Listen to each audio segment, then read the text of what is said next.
काव्या की शादी राजवीर से हुई थी। दोनों ने अपनी पसंद से शादी की थी। काव्या के पापा ने दहेज में कुछ नहीं दिया था। काव्या की सासू माँ अनामिका वर्मा रोज उसे खरी खोटी सुनाती और वो चुपचाप सुन लेती थी, क्योंकि उसे कुछ बोलने का अधिकार नहीं था। हमारे समाज का मानना है, अगर लड़की ने लव मैरिज की है तो उसको बोलने का अधिकार नहीं है। अनामिका जी जिससे भी मिलती उससे अपनी बहू की बुराई ही करती हैं। काव्या अपनी सासू माँ से तारीफ सुनने के लिए तरस रही थी। और फिर एक दिन काव्या को ससुराल आए हुए अभी सिर्फ 7 दिन ही हुए थे। नई नई दुल्हन लाल चुनरी में लिपटी, हाथों की मेहंदी अभी भी हल्का हल्का रंग छोड़ रही थी। लेकिन उस घर में उसके लिए ना कोई अपनापन था और ना ही कोई स्वागत। उसने खिड़की से बाहर देखा, पेड़ों पर बैठी चिड़िया भी जैसे उससे ज़्यादा आज़ाद है। वो सोच रही थी, क्या हर लड़की की ज़िंदगी शादी के बाद ऐसे ही बदल जाती है। नीचे रसोई में काव्या की सास अनामिका वर्मा बर्तन पटक पटक कर काम कर रही थी। काव्या जल्दी से घूंघट ठीक करती हुई रसोई की ओर भागी। जैसे ही उसने दरवाजे पर कदम रखा, अनामिका जी ने तीखे स्वर में कहा, अरे अब तो आ ही गई हो तो काम भी कर ही लिया करो। यहाँ कोई तुम्हारे मायके वाली नौकरानी तो लगी नहीं है। काव्या धीरे से सिर झुकाकर बोली, जी माँ बताइए क्या करूँ। सास ने फिर ताना मारा, तू क्या ही करेगी, मायके से तो कुछ लाई नहीं, दहेज में एक गिलास तक नहीं दिया तेरे बाप ने, और ऊपर से चली आई प्यार व्यार करके। हमारे ज़माने में तो ऐसी लड़कियों को घर में कदम भी नहीं रखने देते थे।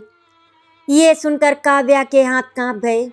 उसका गला भर आया, लेकिन उसने चुप्पी को ही अपना साथी बना लिया, क्योंकि उसे बार बार यही समझाया गया था, तुमने प्यार करके शादी की है, इसीलिए बोलने का अधिकार मत रखना। ये कोई पहला ताना नहीं था। सिर्फ एक हफ्ते में अनामिका जी ने उसे कम से कम 100 बार सुना चुकी थी कि उसके पिता ने कुछ नहीं दिया, उसमें ऐसे कोई संस्कार नहीं है जिससे वो उनकी मर्यादित बहू बन सके।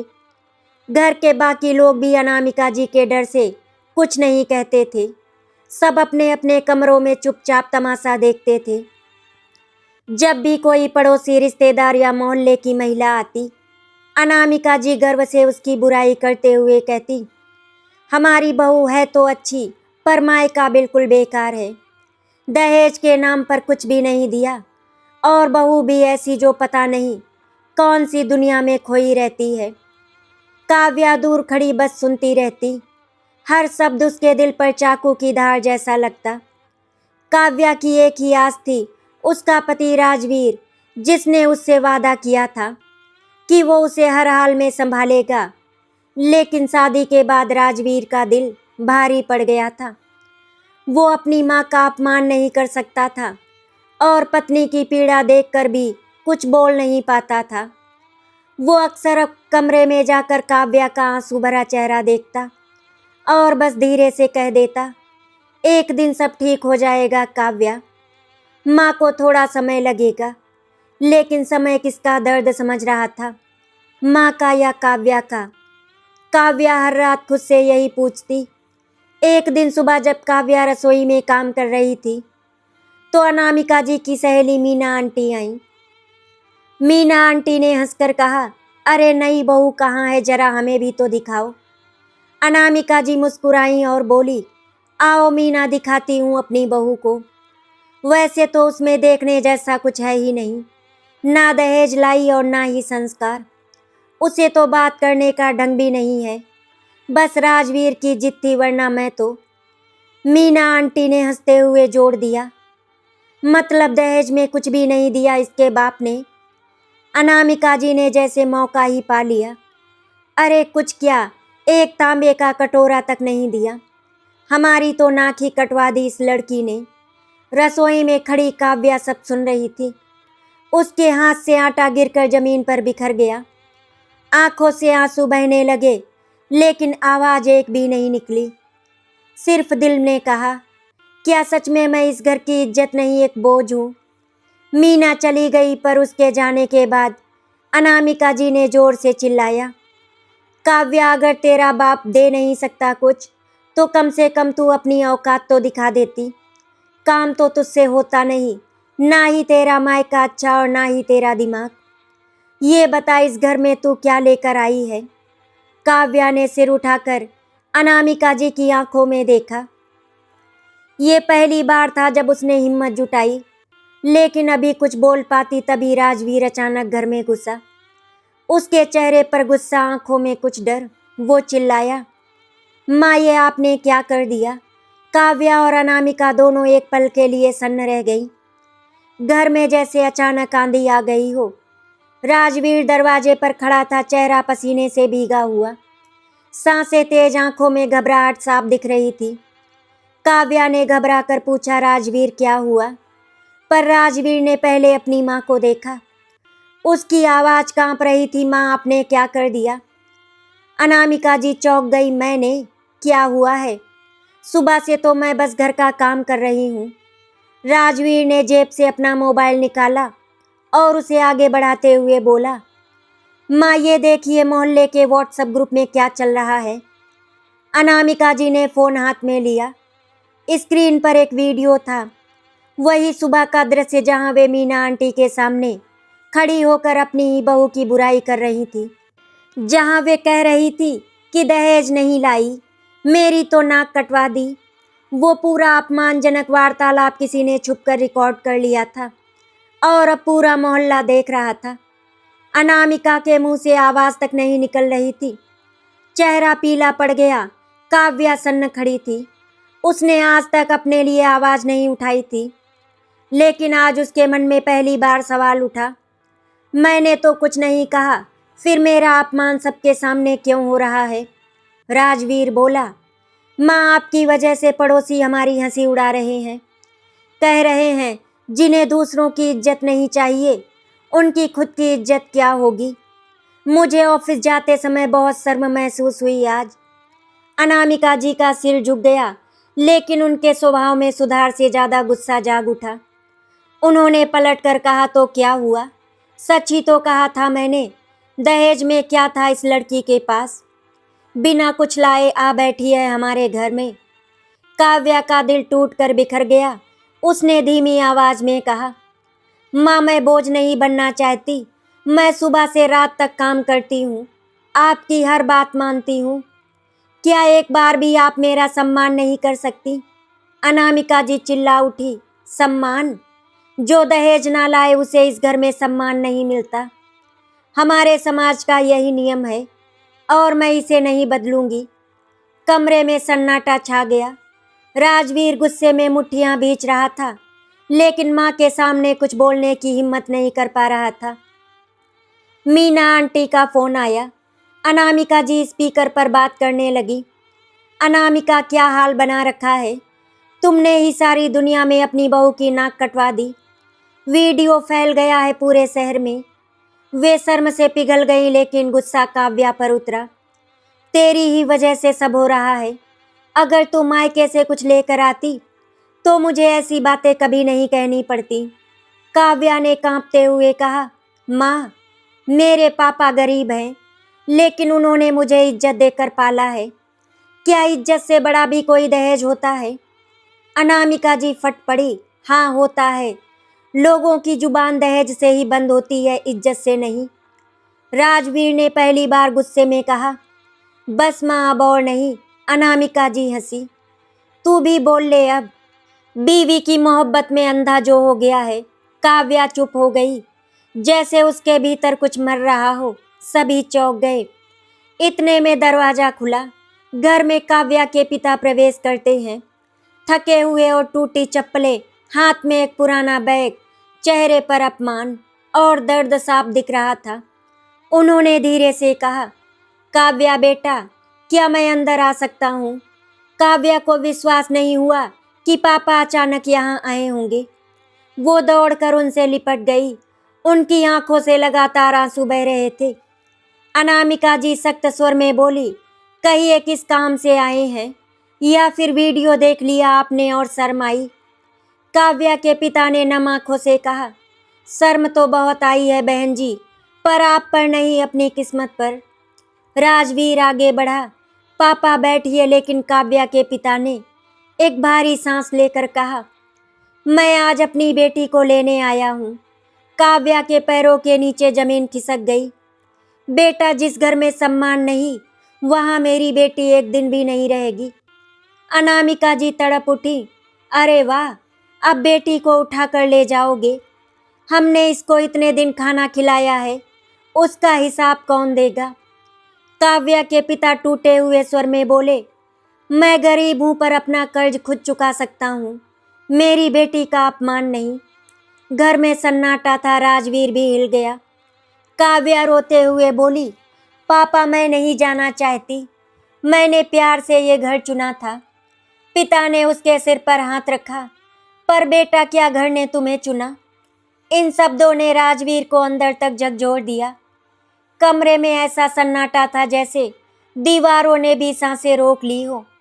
काव्या के पिता ने हिम्मत जुटाते हुए अपना पुराना सा बैग जमीन पर रख दिया। उनकी आंखों में सिर्फ एक ही दर्द था, मेरी बेटी रो क्यों रही है? काव्या की सास अनामिका जी अभी भी ताने मारने के मूड में थी। उन्हें लगा काव्या का मायका डर कर झुक जाएगा। वे गर्व से बोली, देखिए जी, लड़की आपकी है, चाहे तो ले जाइए, हम पर कोई एहसान नहीं किया इसने, हमारे घर का तो नाम तो बदनाम कर ही दिया है। काव्या के पिता ने आंखें झुका ली। उनके स्वर की मासूमियत और टूटन किसी को भी पिघला सकती थी। बहन जी, मेरी बेटी ने कोई गलती नहीं की, उसका कसूर बस इतना है कि उसके पिता अमीर नहीं है और उसने लड़का अपनी पसंद से चुना। काव्या वहीं खड़ी कांप रही थी। उसने धीरे से पापा का हाथ पकड़ा और फूट कर रो पड़ी। ये पहली बार था जब राजवीर ने महसूस किया कि मामला उसकी सोच से कहीं ज़्यादा गंभीर है। उसने कहा, पापा आप ऐसे कैसे कह सकते हैं कि मैं काव्या को रोता देख सकता हूँ? मैं उससे प्यार करता हूँ। काव्या की सास ने झटके से कहा, अगर प्यार करता है तो रोना धोना बंद करवा इससे, इतनी नाटकबाजी से घरों में शांति नहीं रहती। काव्या के पापा ने उसकी तरफ देखा, एक लंबी दर्द भरी नज़र से। बहन जी, आपकी बहू नाटक नहीं कर रही, वो अंदर से टूट रही है, पर उसे बोलने की इजाज़त ही कहाँ है। ये सुनकर अनामिका जी का चेहरा गुस्से से लाल हो गया। काव्या के भीतर जैसे आग जल उठी हो। वो अपने आंसू पोंछते हुए बोली, माँ, मैंने कभी आपको जवाब नहीं दिया क्योंकि मुझे लगा समय के साथ आप मुझे अपनाएंगी।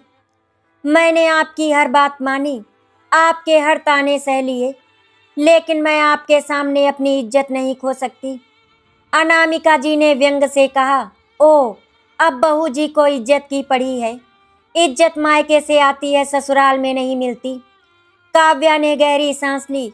आंखों में दर्द पर आवाज में साहस था। इज्जत इंसान देता है माँ जी, दहेज नहीं। राजवीर और उसके पिता दोनों कुछ पल के लिए स्तब्ध रह गए। ये वही काव्या थी जो रोज चुप रहती थी। अनामिका जी तड़प उठी, तो अब तुम मुझे इज्जत सिखाओगी? काव्या ने सिर झुका लिया। नहीं माँ, मैं सिर्फ अपने लिए खड़ी हो रही हूँ। काव्या के पिता ने दरवाजे की ओर देखा, मानो बस एक कदम और बढ़ा दें तो बेटी को लेकर निकल जाएं। बेटा चलो अपने घर, ये घर इन लोगों का है, तुम इस घर में कभी नहीं अपनाई जाओगी। काव्या का दिल डूब गया। वो रोते हुए बोली, नहीं पापा, मैं घर छोड़कर नहीं जाना चाहती। ये मेरा घर है, मेरा परिवार है। मैं भागकर नहीं, अपना हक पाकर ही जाऊंगी या फिर रहूंगी। राजवीर ये सुनकर चौंक गया। काव्या जो एक शब्द नहीं बोलती थी, आज दीवार की तरह खड़ी थी। ऊपर से भारी कड़कती आवाज आई, क्या तमाशा लगा रखा है तुम लोगों ने? घर के बुजुर्ग दादाजी सीढ़ियों से उतरते हुए आए। वो गुस्से में थे, लेकिन उनकी आंखों में समझ थी। उन्होंने सबसे पहले काव्या के पिता को सम्मान से बैठाया, फिर अनामिका जी की ओर देखा। अनामिका, ये तुम क्या कर रही हो? तुम भी कभी एक बहू बनकर आई थी ना? क्या तुम्हें याद नहीं तुम्हारी सास ने तुम्हें कैसे अपनाया था? अनामिका का चेहरा उतर गया। उन्हें उम्मीद नहीं थी कि दादाजी उनके ही विरुद्ध खड़े होंगे। दादाजी बोले, दहेज की बात करती हो, तुम्हारे मायके वालों ने क्या दिया था हमें, फिर भी हमने तुम्हें इज्जत दी, क्योंकि रिश्ता दहेज से नहीं इंसानियत से निभाया जाता है। अनामिका जी की बोलती बंद हो गई। राजवीर और काव्या स्तब्ध थे। दादाजी ने काव्या के पिता की ओर देखा। भाई साहब, आपकी बेटी इस घर की बहू है, हमारी जिम्मेदारी है, वो कहीं नहीं जाएगी। काव्या की आंखों से आंसू बह निकले। पहली बार किसी ने उसके लिए आवाज उठाई थी, लेकिन अनामिका जी अभी भी मानने वाली नहीं थी। उन्होंने दादाजी से कहा, पर बाबूजी, ये वीडियो समाज में हमारी नाक कट गई है। दादाजी ने सख्त आवाज में कहा, नाक कटने की वजह वीडियो नहीं, तुम्हारा रवैया है। अनामिका जी सन्न रह गई। काव्या के पिता हैरान थे। राजवीर अचानक आगे आया। उसने काव्या का हाथ पकड़ा। काव्या कहीं नहीं जाएगी, और पापा आप चिंता न करें, आज से मैं अपनी पत्नी का सम्मान खुद सुनिश्चित करूंगा। ये पहली बार था जब राजवीर ने काव्या के लिए इतनी दृढ़ता से बात कही। अनामिका जी तड़प उठी। शाबाश बेटा, आखिर तू बीवी का गुलाम बन ही गया। राजवीर ने धीमी लेकिन दृढ़ आवाज में कहा, अगर पत्नी का सम्मान करना गुलामी है, तो मैं दुनिया की सबसे खूबसूरत गुलामी निभाऊंगा। काव्या की आंखें भर आई। ये वही राजवीर था जिसकी वो तलाश कर रही थी, जो उसके लिए खड़ा हो। दादाजी की सख्त डांट और राजवीर के साफ शब्दों ने घर का माहौल एक पल के लिए शांत जरूर किया, लेकिन अनामिका जी के मन में अहंकार और जलन की आग और बढ़ चुकी थी। वे भीतर ही भीतर सोच रही थी, आज इस गरीब की बेटी की वजह से मुझे सबके सामने सुनना पड़ा। अब इस पर ऐसा वार करूंगी कि ये खुद ही घर छोड़कर चली जाए। काव्या को ये बात पता नहीं थी। वो तो बस इतना समझ रही थी कि आज पहली बार उसके लिए कोई खड़ा हुआ है। शाम होते होते मोहल्ले की हर गली में वही वीडियो घूम चुका था। लोग घर के सामने रुक रुक कर बातें कर रहे थे। देखा वीडियो, सास कैसे बोल रही थी बहू को, अरे दहेज ना मिलने पर इतना हंगामा। बेचारी बहू एक शब्द नहीं बोली। अनामिका जी तो हमेशा से तानों वाली रही हैं। ये बातें अनामिका जी को अंदर तक चोट पहुंचा रही थी, लेकिन उन्होंने ये दर्द स्त्री की तरह अपने अंदर दबा लिया और बदले की गर्मी बहू पर निकालने का निश्चय कर लिया। रात को जब सब लोग खाने के लिए बैठे, तो काव्या ने चुपचाप खाना परोसा। उसकी आंखों के नीचे नींद की कमी और रोने के निशान साफ दिख रहे थे।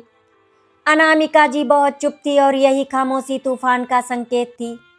खाना परोसते समय उन्होंने जोर से कहा, ओए बहू, ये दाल इतनी पतली क्यों है, पानी भर दिया क्या? काव्या हिचकते हुए बोली, माँ दाल कम थी घर में। तो अनामिका जी चिल्लाई, क्यों नहीं थी? क्योंकि तेरे बाप के घर से एक दाल का दाना तक नहीं आया था, इसीलिए। काव्या का हाथ कांप गया। कटोरी गिरते गिरते बची। राजवीर तुरंत बोला, माँ बस भी कीजिए, दाल में गलती तो हर किसी से होती है। अनामिका हंसी, हाँ हाँ, तू तो अपनी बीबी का वकील बना बैठा है। अब तो तुझे इसकी हर गलती सही लगती है और मैं गलत। दादाजी गुस्से से बोले, अनामिका ये सब ठीक नहीं है। पर अनामिका जी सुनने वाली नहीं थी। उन्होंने गहरी कड़वी आवाज में कहा, बहू, जब दहेज में कुछ नहीं दिया था तो कम से कम खाना बनाना तो सीख कर आती। ये बात अनामिका जी अब तक पता नहीं कितनी बार बोल चुकी थी, और एक बार फिर काव्या के दिल में जैसे किसी ने तेज छुरा घोंप दिया हो। उसकी आंखें भर आई, पर उसने सिर झुका लिया। काव्या के पिता अभी भी घर में बैठे थे। उन्होंने ये सब सुना, उनका दिल भर आया। वे धीमी आवाज में बोले, बहन जी, दाल कम थी तो बता देती, मैं ला देता। अनामिका जी व्यंग से बोली, हाँ हाँ, अब तो पूरे घर का खर्चा ही आप उठाएंगी। काव्या का दिल चीर गया। उसका पिता इतना विनम्र, इतना सरल, और उसकी सास उन्हें ऐसे जला रही थी। राजवीर ने कहा, पापा आप घर जाएं, ये माहौल आपके लिए ठीक नहीं। काव्या के पिता बोले, नहीं बेटा, मैं आज अपनी बेटी को रोते हुए नहीं छोड़ सकता। काव्या की आंखें फिर छलक उठी। अचानक बिजली चली गई। पूरे घर में अंधेरा फैल गया। सिर्फ मोमबत्ती की हल्की रोशनी थी। काव्या उठकर रसोई से मोमबत्तियां लाने गई। सीढ़ियों के पास थोड़ा पानी गिरा हुआ था। अंधेरे में उसे दिखा नहीं, उसका पैर फिसला। उसने दादाजी और पिताजी की आवाज सुनी। काव्या संभल कर बेटा, लेकिन देर हो चुकी थी। धड़ाम! काव्या सीढ़ियों से लुढ़क कर नीचे गिर गई। एक कराह और फिर पूरी खामोशी। राजवीर पागलों की तरह दौड़ पड़ा। काव्या! दादाजी चिल्लाए। लाइट लाओ, फोन की टॉर्च जल्दी से। मोमबत्ती की रोशनी में दिखा, काव्या पूरी तरह बेहोश पड़ी थी। उसके माथे से खून बह रहा था और हाथ अजीब तरह मुड़े हुए थे, जैसे हड्डी टूट गई हो। राजवीर का दिल फट गया। वो काव्या को सीने से लगाकर रो पड़ा। काव्या, आंखें खोलो प्लीज। काव्या चुप थी। दादाजी ने आदेश दिया, तुरंत अस्पताल ले चलो। काव्या के पिता टूटती आवाज में बोले, हे भगवान, मेरी बच्ची। अनामिका जी डर से वहीं पर खड़ी रह गईं। उनका चेहरा सफ़ेद, हाथ कांपते हुए। उन्होंने पहली बार महसूस किया कि उनके तानों से, उनके अहंकार से उनकी बहू टूट चुकी थी और आज वो सच में जिंदगी और मौत के बीच झूल रही थी। राजवीर टैक्सी में काव्या को गोद में लिए बैठा था। उसके कपड़े खून से भीग चुके थे। काव्या की धड़कन बहुत धीमी थी और उसके हाथ में कोई हरकत नहीं थी। राजवीर का दिल कांप रहा था। वो बार बार काव्या के चेहरे से खून पोंछ रहा था। काव्या, सुन रही हो ना? तुम मुझे छोड़कर नहीं जा सकती। दादाजी और काव्या के पिता टैक्सी के आगे वाले हिस्से में बैठे थे। दोनों के चेहरे पर एक ही दर्द। क्या घर की लड़ाई ने किसी की जिंदगी ले ली? जैसे ही टैक्सी अस्पताल पहुंची, नर्स स्ट्रेचर लेकर आई। काव्या को अंदर ले जाया गया। डॉक्टर ने देखा और तुरंत कहा, सीढ़ियों से गिरने की वजह से सिर पर गहरी चोट लगी है। हाथ भी टूट गया है। ब्लड लॉस काफ़ी हो चुका है। तुरंत ऑपरेशन करना होगा। राजवीर लगभग रो पड़ा। डॉक्टर, प्लीज मेरी पत्नी को बचा लीजिए। डॉक्टर ने गंभीर आवाज में कहा, हम पूरी कोशिश कर रहे हैं, पर अभी हम कुछ नहीं कह सकते। आप प्रार्थना कीजिए।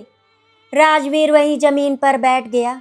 एक सेकंड के लिए भी खुद को संभाल नहीं पाया। अस्पताल के गलियारे में सब लोग बैठे थे। जब अनामिका जी वहां आई तो चेहरे पर डर, आंखों में अपराध बोध, लेकिन दिल में अहंकार अभी भी पूरी तरह टूटा नहीं था। जैसे ही वो पहुंचती हैं, काव्या के पिता उठ खड़े हुए। उनकी आवाज में दर्द नहीं, बल्कि टूटी हुई आत्मा का घाव था। बहन जी, मेरी बेटी ने क्या बिगाड़ा था आपका? अनामिका जी के पास कोई जवाब नहीं था। उनकी आंखें झुक गईं। दादाजी ने सख्त स्वर में कहा, अनामिका, अगर बहू को कुछ हो गया ना, तो जिंदगी भर खुद को माफ नहीं कर पाओगी। अनामिका जी की आंखों से आंसू बह निकले। मैंने जानबूझकर तो कुछ नहीं किया था बाबूजी। मैं तो बस गुस्से में बोल देती थी। दादाजी गरजे। तुम्हारे बस बोल देने से एक लड़की का जीवन दांव पर लगा दिया। अनामिका पहली बार चुप हो गई, पूरी तरह चुप। लगभग 1 घंटे बाद ऑपरेशन थिएटर का दरवाजा खुला। डॉक्टर बाहर आए, सब उनके आसपास घिर गए। राजवीर कांपती आवाज में बोला, डॉक्टर कैसी है वो? डॉक्टर ने गहरी सांस ली। हमने जान बचा ली है, लेकिन काव्या को बहुत ज़्यादा अंदरूनी चोटें आई हैं। वो अभी भी बेहोश है। कब होश आएगा ये हम नहीं बता सकते। राजवीर की आंखों से आंसू फूट पड़े। दादाजी ने भगवान को शुक्रिया किया। काव्या के पिता वहीं बैठकर रोने लगे। मेरी बच्ची, कितना सहती आई हो तुम। डॉक्टर के जाने के बाद अनामिका जी धीरे धीरे राजवीर के पास आई। उन्होंने बेटे का कंधा पकड़ा। बेटा, मैं बहुत बुरी माँ हूँ। मैंने तुझसे, उस लड़की से सबसे बुरा किया। राजवीर ने गुस्से से हाथ झटक दिया। माँ, आज अगर काव्या को कुछ हो जाता तो मैं अपने आप को कभी माफ नहीं करता। अनामिका जी सन्न रह गई। उनके आंसू जमीन पर गिरते जा रहे थे। उन्होंने धीरे से कहा, मैंने सोचा भी नहीं था कि मेरे ताने इतने भारी पड़ेंगे। दादाजी ने कहा, यही समस्या है अनामिका। तुम्हें हमेशा लगा तुम सही हो, पर हर दर्द दिखता नहीं, कुछ चुपचाप मार देता है। अनामिका वहीं बैठ गई और अपनी साड़ी के पल्ले को मुंह पर रखकर फूट फूट कर रोने लगी। राजवीर आईसीयू के शीशे से काव्या को देख रहा था। उसके सिर पर पट्टी, हाथ पर प्लास्टर, चेहरे पर ऑक्सीजन मास्क। उसको पहचानने में भी मुश्किल हो रही थी। राजवीर ने फूटती आवाज में कहा, काव्या तुम एक बार होश में आ जाओ, मैं सब ठीक कर दूंगा। मैं तुम्हारा हर दर्द मिटा दूंगा। मैं तुम्हें वो सम्मान दूंगा जो तुम्हें मिलना चाहिए था। बस एक बार आंखें खोल दो। पर काव्या बेहोश थी, कहीं दूर, बहुत दूर खोई हुई। रात के लगभग 2 बजे डॉक्टर फिर बाहर आए। उनका चेहरा गंभीर था। सब लोग डर गए। डॉक्टर बोले, हमें एक और टेस्ट करना है। काव्या की याददाश्त पर असर हो सकता है। राजवीर जैसे हिल गया। याददाश्त मतलब? डॉक्टर बोले, अगर दिमाग की चोटें गंभीर हुई हैं तो हो सकता है जागने पर वो कुछ बातें भूल जाएं। काव्या के पिता रो पड़े, हे भगवान मेरी बेटी। राजवीर का दिल टूट गया। वो दर्द से दीवार पकड़कर खड़ा रहा। अनामिका जी वहीं जमीन पर बैठ गई।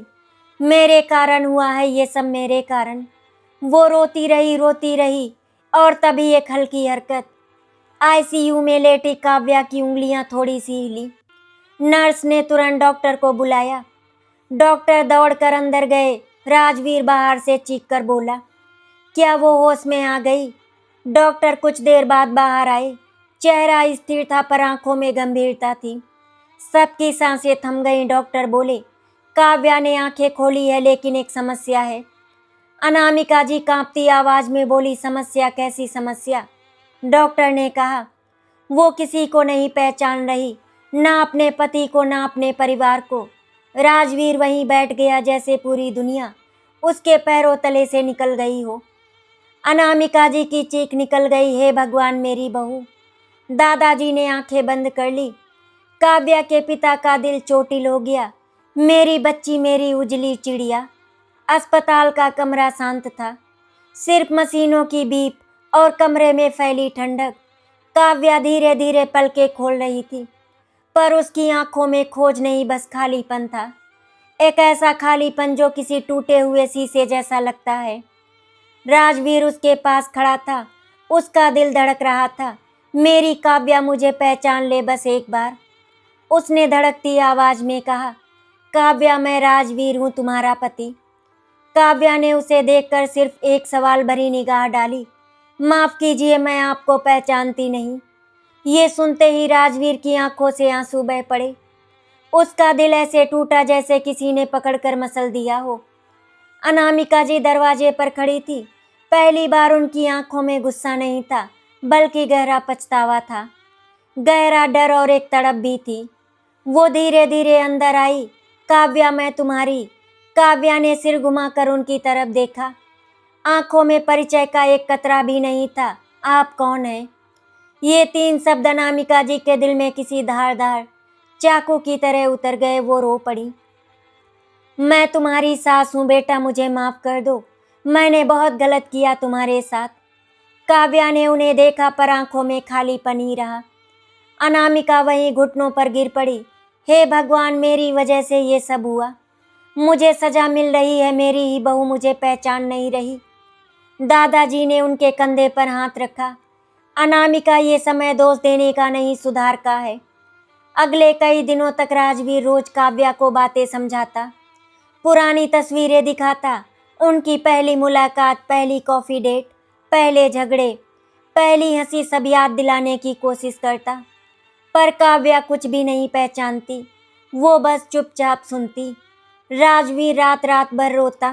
डॉक्टर ने कहा, हो सकता है याददाश्त धीरे धीरे लौट आए, पर इसके लिए प्यार, धैर्य और भावनात्मक सहारा चाहिए। राजवीर ने दृढ़ता से कहा, काव्या को चाहे जितना समय लगे मैं उसके साथ रहूंगा, उसे फिर से मुझसे प्यार करवाऊंगा, उसे फिर से मुस्कुराना सिखाऊंगा। एक रात अनामिका जी दादाजी के कमरे में रोते हुए आईं। बाबूजी, मैं इस घर के लिए अभिशाप बन गई हूँ। मेरी वजह से बेटे की जिंदगी बर्बाद हो रही है। काव्या की ऐसी हालत मेरी वजह से है। दादाजी ने कहा, अपनी गलती स्वीकारना सबसे बड़ा प्रायश्चित है। अनामिका, लेकिन भाग कर नहीं, बहू का विश्वास जीत कर दिखाओ। अनामिका जी ने सिर झुका लिया। उन्होंने एक बड़ा निर्णय कर लिया। वो अब एक भी ताना नहीं देंगी। वो काव्या की सेवा करेंगी और अपनी गलती का प्रायश्चित निभाएंगी।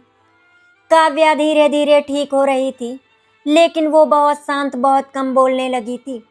एक दिन अनामिका जी खाना लेकर उसके पास बैठी और बोली, काव्या, ये खिचड़ी मैंने तुम्हारे लिए बनाई है, तुम्हें पसंद थी ना? काव्या ने कहा, मुझे नहीं पता। अनामिका जी मुस्कुराने की कोशिश करती हुई बोली, कोई बात नहीं बेटा, मैं फिर से तुम्हें पसंद करवाऊंगी। राजवीर ने पहली बार देखा, उसकी माँ की आंखों में सच्चाई थी। पहली बार। एक शाम काव्या के कमरे के पास अनामिका जी 2 बर्तनों में खाना लेकर जा रही थी। उनके हाथ से एक थाली गिर गई। आवाज बहुत ही तेज थी। काव्या उस आवाज से घबरा गई और चिल्ला उठी, मुझे मत परेशान करो, मैंने कुछ नहीं किया। मैं दहेज नहीं ला सकी, पर मुझे परेशान मत करो। राजवीर दौड़कर अंदर आया। काव्या कांप रही थी। उसकी आंखों में वही दर्द था जो उसने अपने भीतर दबा कर रखा था। अनामिका जी वहीं जड़ बनकर खड़ी रह गईं। उनके दिल में जैसे किसी ने घूसा मारा हो। वो रो पड़ी, काव्या मेरी बच्ची, तुझे किसने परेशान किया, किसने डराया तुझे? काव्या रो पड़ी, आपने माँ जी। आप रोज मुझ पर चिल्लाती थी, आप कहती थी मैं बोझ हूँ, मैं इस घर के लायक नहीं, मेरे पापा गरीब हैं। ये सुनते ही अनामिका जमीन पर घुटने टेक कर बैठ गईं। उनके होंठ कांप रहे थे। बेटा मुझे माफ कर दे, मैंने तुझे बहुत रुलाया, मैं ही तेरी दोषी हूँ। काव्या रोते हुए बोली, मैंने आपको कभी कुछ नहीं कहा, फिर भी आपने मुझे क्यों सताया? अनामिका जी का दिल चीर गया।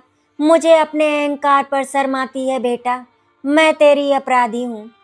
काव्या तू चाहे तो मुझे माफ मत करना, पर मुझे एक मौका तो दे दे, मैं तुझे बेटी बनाकर रखूंगी।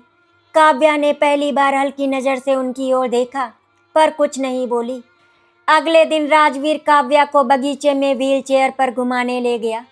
वहां एक छोटी बच्ची खेल रही थी। वो दौड़कर राजवीर से टकराई और बोली, अंकल माफ करना। राजवीर हंस पड़ा, कोई बात नहीं बेटा। काव्या अचानक मुस्कुरा दी, एक छोटी सी हल्की सी मुस्कान। राजवीर ने आश्चर्य से पूछा, काव्या क्यों हंसी तुम? काव्या बोली, आपकी हंसी जानी पहचानी लगती है, जैसे मैंने कहीं सुनी हो। राजवीर की आंखें चमक उठी, क्या तुम्हें याद आया? काव्या ने सिर हिलाया, नहीं, पर आपकी आवाज़ अच्छी लगती है। राजवीर उसी पर रो पड़ा। उसने हाथ जोड़कर आसमान की तरफ देखा।